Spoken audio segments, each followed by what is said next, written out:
So guys, here we are. We have a great interactive tutorial which focuses on de-tracking your enemy to get a great victory. Now I have already done a base tutorial on de-tracking a while ago. Really great tutorial, but this is about advanced de-tracking to really get the difference between a win and a loss. So here we are with what is quite possibly one of the most nail-biting matches I've ever played. It's an awesome ace tanker game where I got more base XP on a defeat than the winners did. So let's have a quick look at the tank in question. Well, as you can see, it is the Super Persian. It's an American tier 8 premium tank. It used to be super OP, but they nerfed it seriously. But recently they give it a little buff, so it ain't quite as bad as it used to be. But to be honest, I am finding it a wonderful tank to play. Here we are with the gun. I'll start off with the gun. It's got a 90mm caliber gun that fires 7.32 rounds a minute, so it hasn't got a terrible rate of fire. Okay, but here's the downside. With standard ammunition, you only have 170 pen on your shot. Now this puts you at a serious disadvantage because 170 pen at tier 8 is terrible.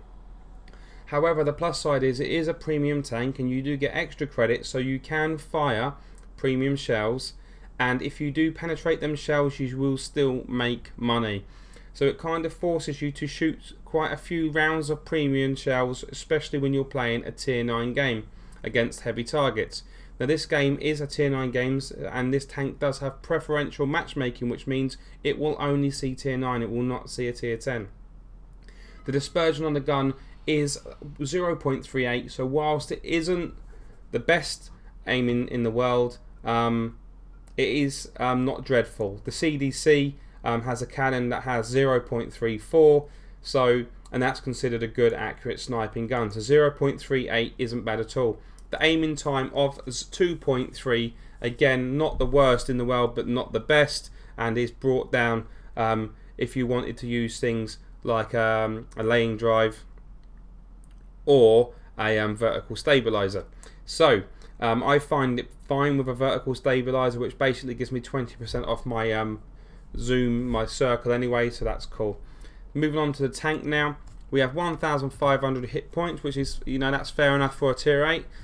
It's a slow tank. We won't even really get in to the acceleration and the speed. It's not fast. It is quite slow and cumbersome. It takes a while to get to the 40.2.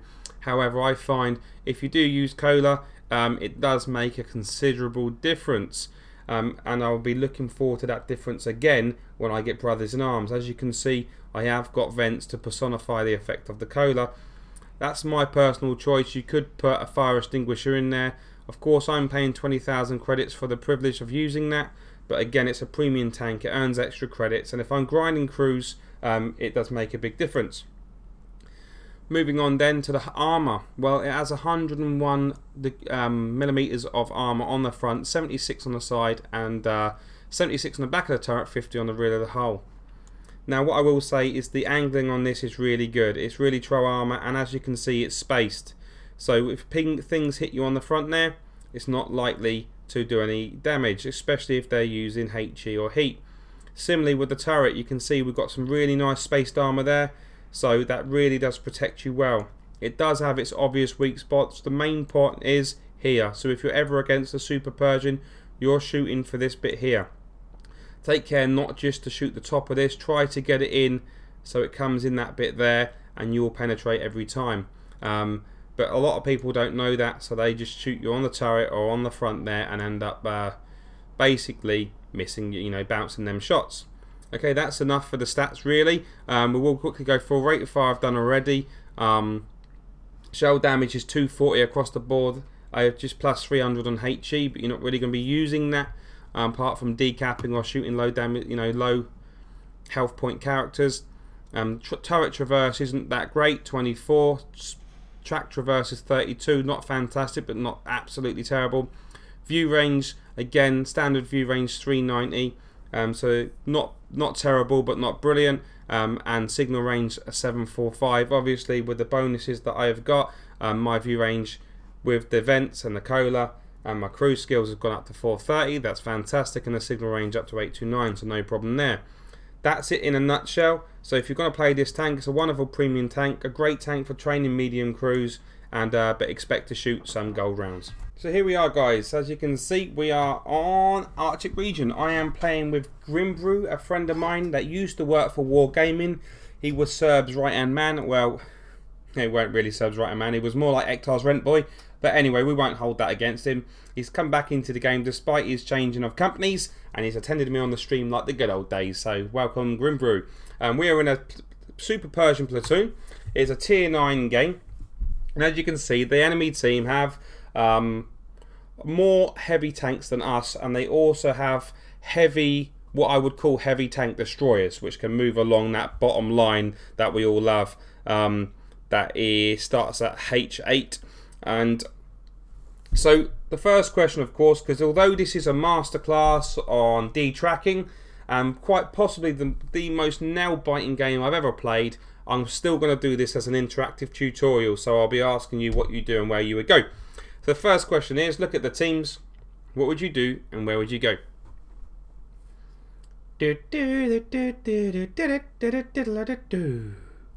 Right, so this is my theory. Obviously we're light on heavies, so and they're not. They're going to be running up the heavy line. So if you look at the mini-map, they're going to be running up this way here. I'm thinking that, you know, we are heavy mediums, but although we're heavy mediums, there's some heavier mediums than us. You know, the Centurion, the Patton may well go down below. The E75 and the Lurve might go down there. You know, I'm thinking the SU possibly might go down there. So I'm going to start off by heading towards north. However, I'm going to watch the team, and if they don't go in the right direction, I'm going to relocate. So like I said before in my tutorial, start heading that direction because you haven't got time. Straight away, I could see the majority of the people going there, so it's up to me, especially it's the fact that I'm in a platoon, to say, Grim, come on, let's get our butts down there. So that's what we've decided to do.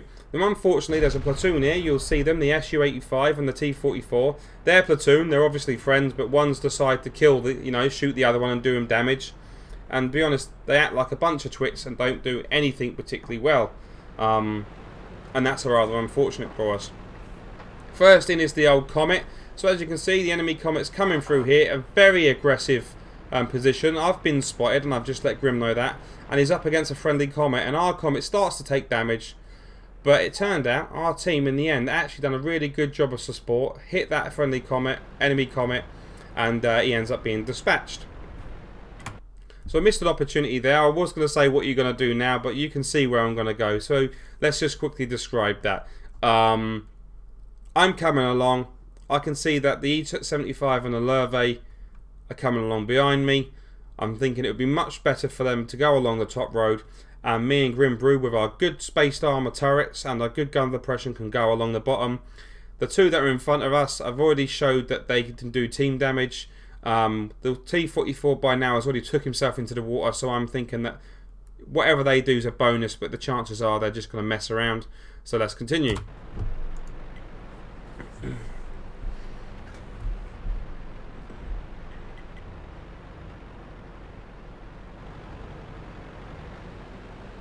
So as you can see, they're trying to drown each other now, and this is quite frustrating.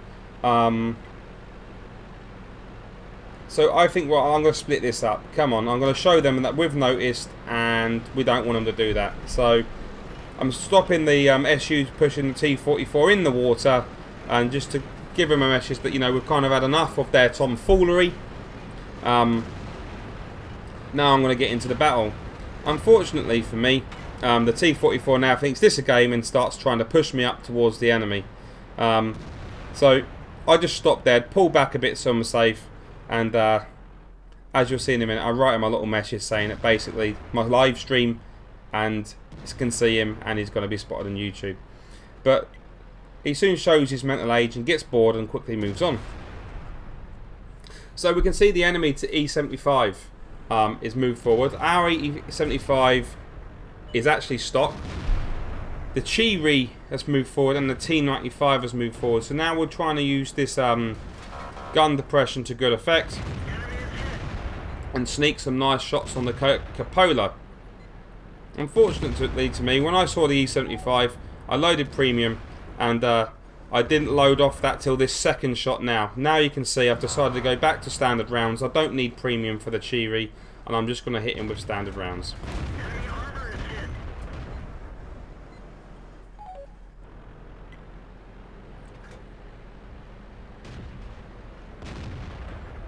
So you can see this SU-85, the one that was in the platoon 2, he's actually been killed now. He just ran up there straight ahead and got himself down.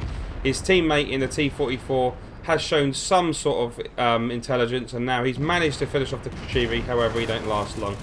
So here we are for the first D-tracking experience, guys. E-75, he comes forward to come down on us. I D-track him to slow him down. Now it's up to me to keep him tracked.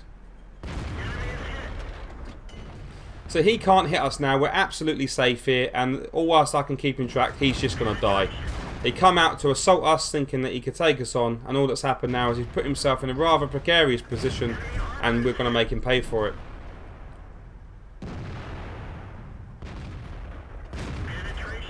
So you'll see a great example of D-tracking and how it can help the team, and that's the first of many to come. So you can see me and Grimbrew didn't take any damage there. We've put shots into the Chiri. We've managed to take out the E-75 in safety, because all of his armour means nothing and his gun means nothing if he can't put it on us and we can see his weak spots, and that's what's happened there.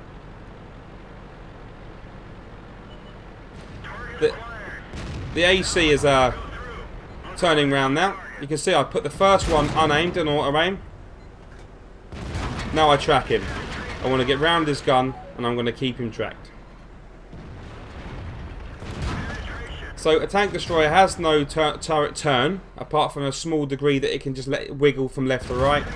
And all whilst he is tracked, I am perfectly safe. He fixes it up, and I finish him off with another tracking shot. In comes the T-95. I thought I would go for a weak spot there. It turns out that that is truly a beast. There is no weak spot there. So what do you think I'm going to do? I'm going to track him. I'm going to keep him where he is. I unfortunately get hit by Artie for 647. And you'll see a really good Artie dodge in a minute, because I know that he's looking in at me. I'm going for this track wheel here. I'm keeping him tracked, however I still can't do no damage. So I decide to go for the rear track wheel. As luck would have it, the rear track wheel, I can do damage. Okay, so this is good. I know he's got a good crew because he just repaired quite quickly. There's the Artie dodge there. There's the Artie dodge there. I knew it was coming and I pulled back just in the nick of time. So again, that real beast of a tank, Grim come through, managed to get him on the other track wheel. So there you go, guys. That's that one there, guys. On this flank. That was all down to D-tracking the enemy. We took on far superior tanks than ours, and by D-tracking them made it so their guns and their armour literally meant for nothing. So look at the minimap, guys. That's the current state of play. We can see T-34-85 there, T-150 here. IS-6 has been spotted there last. IS-3 is spotted there last. IS-5 is there. And the Spar Panzer 1C is there. Unspotted on the enemy team is an IS, a prop. That's a T-28 prop. And the artillery. You can see that we've only got 5 tanks left. And they have more. So they're winning 10-6 at the moment. So what would you do now? Where would you go? Are you going to move up this hill? The way I'm facing here? And go into their base? What would be your plan? Well, I think this is a bit of an easy one, to be honest. I'm, of course, going to go back to base and defend. I've told Grim to start moving back to base. Thanks to that Artie shot, and the shot from the AMX AC, I'm down to 511 health. Grimmy is on 753 and the Lerve is on 364. So we're going to go and try and pull off a base defence before we know that the IS-6 could move forwards. Luckily for us, an IS-3 that was unspotted moved into the base, but was quickly finished off by the Borsig.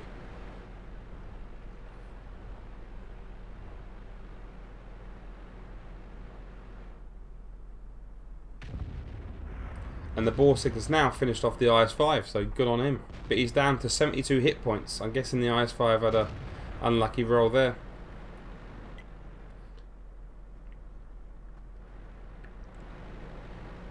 Now at the moment, that was nice. The fact that the IS-3 and the IS-5 come around and got killed was really cool. The 1C's bugged out, and we can rethink about what we're going to do. So I make the presumption that these guys are going to kind of try and assault. So whilst I'm moving up the hill, I'm saying that to Boone.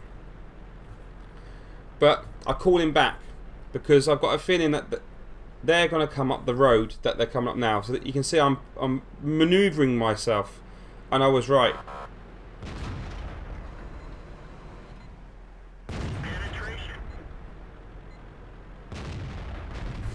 So you can see Grim made a bit of a mistake there. I'd said that I think they're going to come that way.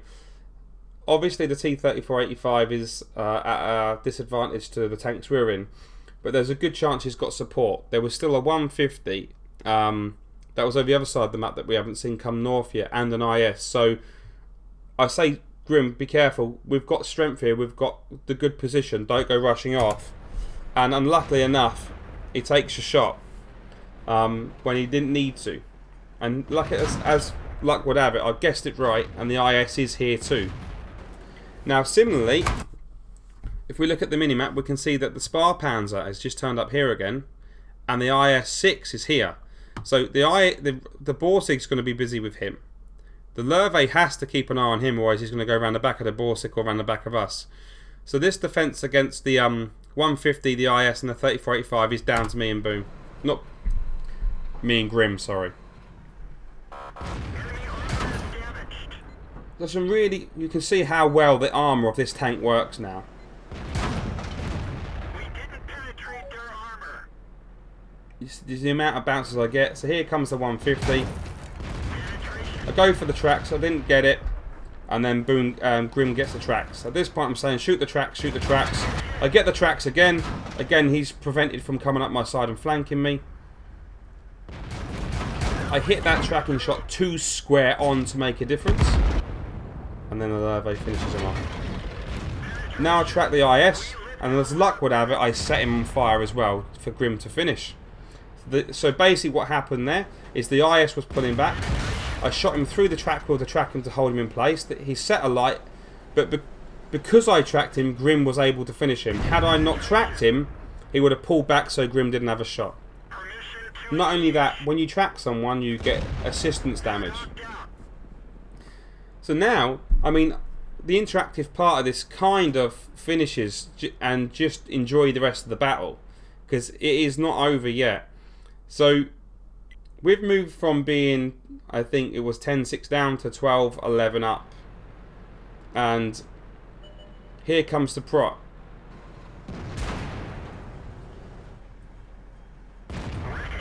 Now, I didn't make my shot there. The place to shoot this tank is in the turret ring. To the bottom of the turret, in between where the turret meets the body. This tank, the T-28 prot, you can have a nightmare trying to pen it, but I'll show you where just now. Right there.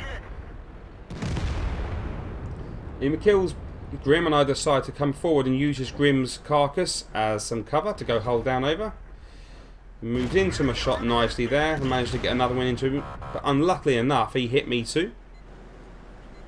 And right now, this was so nail-biting, because if I go down, it's just left with the Lurve to defend.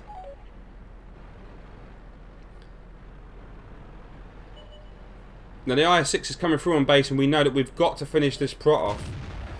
Now the Lurve, unluckily enough, takes a shot. I wanted to make his shot count for something. I accidentally crashed into that wreck. And now I've got to be careful, because he would have been reloaded. And as luck would have it, the Lurve finishes him off. Now it's 2 against 1, and Samati, well 2 against 2, but 2 against 1 tank out in the field and Samati. Now I'm a bit aware that this IS-6 is coming, and I'm also aware that there's a good chance this artillery piece is going to come up behind us. I'm also aware that we need to hit him a few times to kill him, and we're both one-shots for this IS-6. What we've got going for us is the fact that both of our turrets work well hold down. The Lurve turret is a good turret, and this IS-6 is almost certainly going to have to load gold to penetrate us. However, if he does know about that weak spot I showed you at the beginning, he could easily use that against me. The Lurve is now dead, and I decide to take the shot.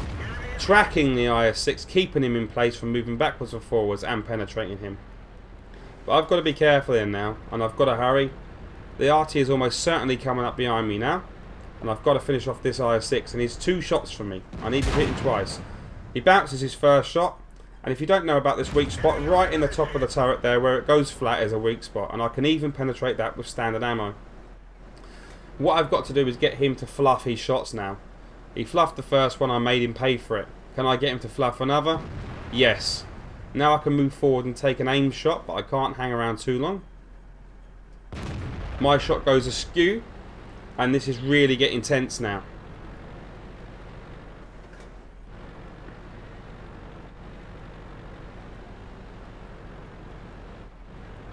Trying to get him to commit to that next shot. But moving forwards and backwards and forwards and backwards. It makes the next one bounce, which means I can move forward. As you can see, I've loaded HE, and I've hit the target bang on.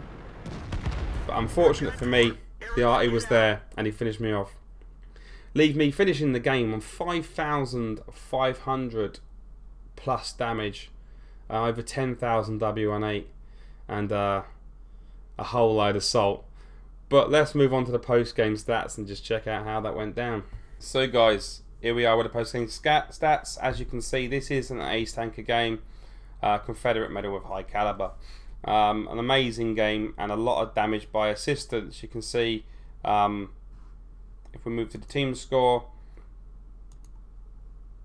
there we go. I get a massive 5,576 damage with 3 kills, and some huge base XP there. That's 1968 base XP, and that's on a defeat. So if we imagine what that would have been on a win, it would have been immense. So there we go. Actually got more base XP on a defeat than what the best player on the enemy team did on a win. So that was amazing. Now so like we said, with the penetration of this gun, you use a lot of ammo. So 20 consumables, 20k, 91 ammo. I still made 65,000 credits. Received a whopping 186,000 credits. Well, almost 187,000 credits for this game, but made 65 profit. There we go with the post-game stats. Ace tanker game, awesome game. Absolute heartbreak at the end there, but probably one of the most funnest games I've ever had in this tank. And one of the best displays of how detracking your enemy target can not only keep you safe, but can help you kill a very strong target indeed, whilst taking minimal damage. Please take this interactive tutorial, take from it what you think will benefit from you, get rid of the rest, and please put it into practice and let me know how you get on. As a normal, please like and subscribe if you enjoyed this or found it beneficial in any sort of way, and don't forget to stay tuned because links to my videos are coming up now. Much obliged, have it.